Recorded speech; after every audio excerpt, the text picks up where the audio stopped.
Hey everyone, Internet TCS book reader here. Today I want to talk about how to raise a healthy gamer and power struggle, break bad screen habit, and transform your relationship with your kids by alok kanojia. I don't consume a lot of streaming content, so I don't know much about the author, and I guess this is how I found out that alok kanojia is the IRL name of Dr. K or Healthy Gamer GG. He rose to prominence from his presence in the streaming media Twitch, where he had interview sessions with streamers that resembles therapy, which it's still not since it lacks the private and safe aspect of it, and he's very clear about that. It's not a replacement for therapy. And during these streams, he also gave lessons to people about mental health, and unlike the quack doctor that Oprah has promoted throughout her career, Dr. K is an actual doctor with certificate to practice and actual clinic and everything. He has been open about the problem he had with gaming addiction during his college day, an experience that eventually became his main motivator in life that moved him and his wife to open the Healthy Gamer project. It is also the main topic that is discussed in this book that he wrote. But that's not the only thing that we will go through with this book, so let's get into it. Because of how much our life is shared online now, yes, including this video that I'm making, we can see how much people are addicted to watching their screen. There's data and numbers and everything that you can look at to see how much. The book focuses on this problem in gaming, which, as I said at the start, is a problem that the author is very familiar with. The author's addiction to gaming got so bad that in his second year of college, he missed the final exam for class he's taking, and most likely out of shame, he didn't even try to talk with the teacher of the class to do anything about it. Instead, he went deeper into gaming to escape. His addiction got so bad that he almost flunked out of college, and his parents even come to try to have an intervention with him.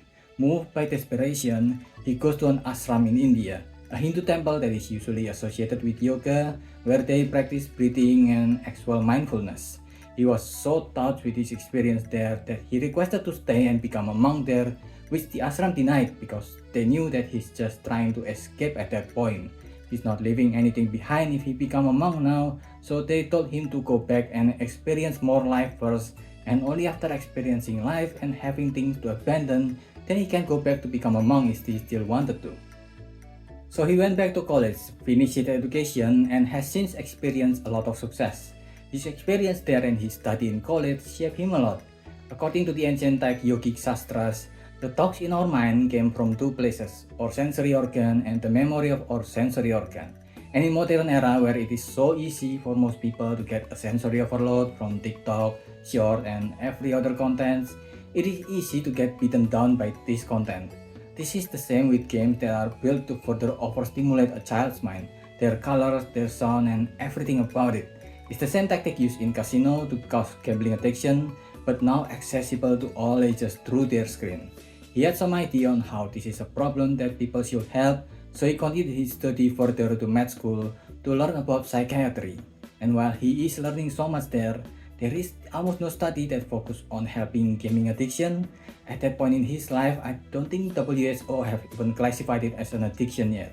It's because the people that formed the field unfortunately can be classified as out of touch and just old, because they didn't live in a world where gaming and content is so accessible in everyone's hand, so they didn't recognize how addictive it can be.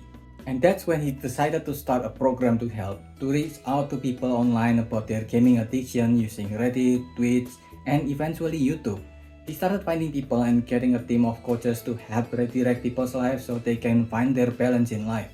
It's the Healthy Gamer project I mentioned earlier, and you can consider the book as an extension of that project. The book occasionally uses this large quote to emphasize some things. It's usually done also as an attempt at reaching that golden page number where it reaches the optimal thickness for sale. Personally, I don't mind it. I think it is way better than what most self-help books did, which is putting more words that doesn't mean anything, which only reduces the value of whatever lesson is being crowded by those tangents. I do think the author should change it so it's not repeating what has been said in the book. Just put it one time in big letters instead of repeating what you just said. It should have more impact compared to regurgitating what has been said previously because it makes it less repetitive. Now, to understand gaming addiction, you'll need to understand the neuroscience of dopamine. It's the part of the neurotransmitter in your brain that releases a chemical that told you that whatever happened just now, you feel good about it. So you want to repeat doing that again. That's why it becomes a repeated behavior, that's why it becomes a habit, that's why it becomes an addiction. It's not that dopamine itself is bad, It's part of a learning process that are supposed to make you feel better when you get better at something. Like for me, making these videos, even if they don't get that much views, I still feel better when I make them because there's an obvious difference at how good I am at it when comparing my earlier video with what I'm making now.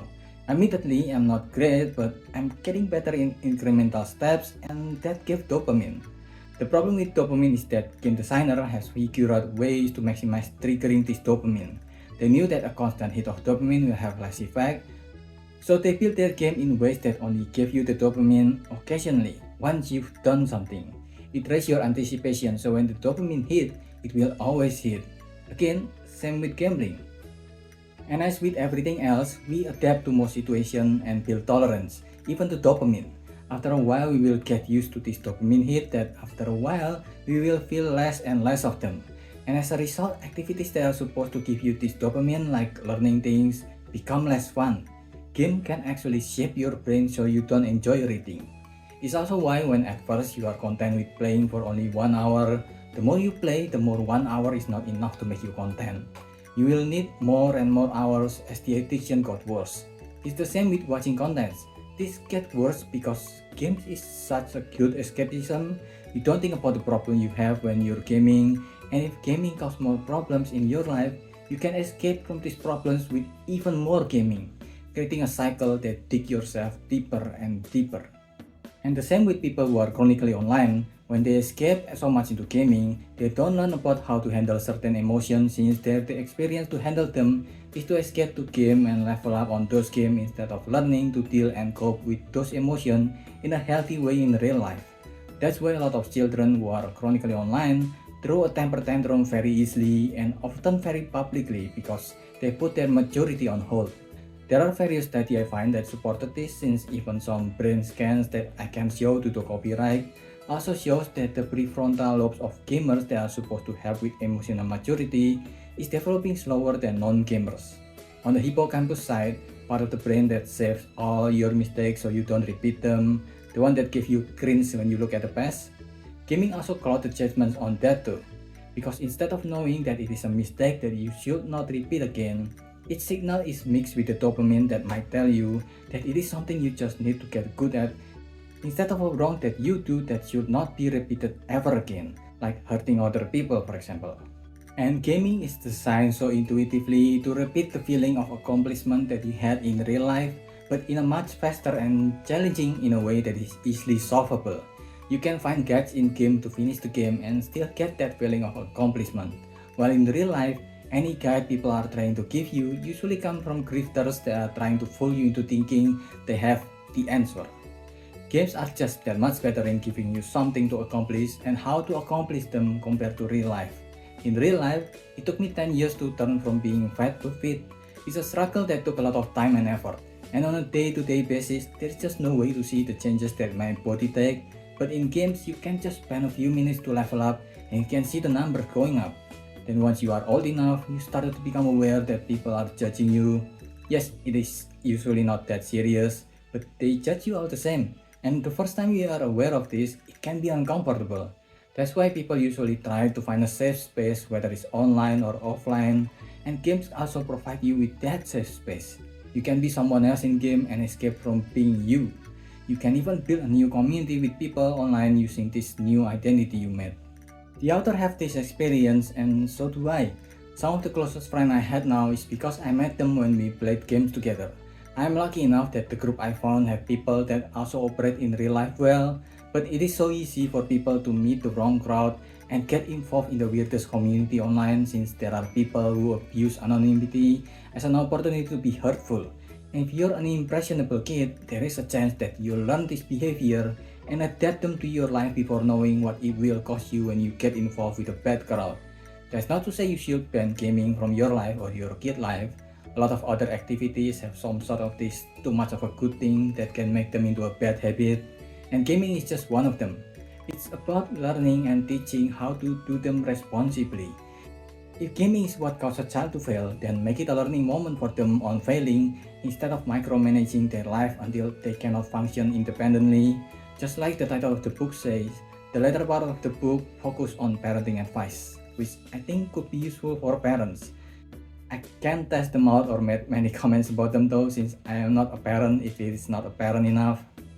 There are learning lessons not to parent out of guilt, out of fear, out of frustration, and not to use negative emotion to trap your own kids. To be more mature as a parent since you are obviously the adult in the room. It also teaches parents how to help their children so that they can recognize the importance of building themselves and to do things that are for long term instead of just the usual short bursts of motivation. Some of this I don't think will work with every kid because a lot of the examples given are anecdotal evidence that should be viewed on a case by case instead of in general, but I think that's more because of the limitation of book. It's hard to make this type of lessons into a more personalized one, which is why usually self-help books are filled with grifters that aren't up to no good. And for non-parents, you won't be able to use a lot of the examples given outside of parenting your own child, which makes sense since the title already told us it's a book for parents, and most likely you are not going to have the same passion talking with a stranger compared to your own kids, especially if they're adult strangers that only existed longer instead of getting older, so they have not matured yet despite going past their 20s. For parents, the book works at least as a guide on communicating and forming a relationship with your own children. The mini detail might change depending on your situation, but the goal, the steps to get there, how to recruit your kids on your party to do the quest that you make for you and the kids, a lot of them will at least have some similarity. So you can at least use them as a compass to point you to the right direction about how to treat your kid as their own person. See their interests and help give them responsibility to help them mature and give them problem solving skills so they don't become another overgrown child who are chronically online and addicted to gaming. There are a few flaws that are here and there, some chapters don't connect well with each other, some chapters overstay their welcome a little bit, but unlike a lot of self-help books that are written only through anecdotal evidence, the book is at least partially grounded in a lot of shared study and good science and got a lot of actionable things to do. I give this a 3.5. What do you think? Let me know if I missed anything, so leave your thoughts in the comment below and subscribe to the channel. That's about it. See ya.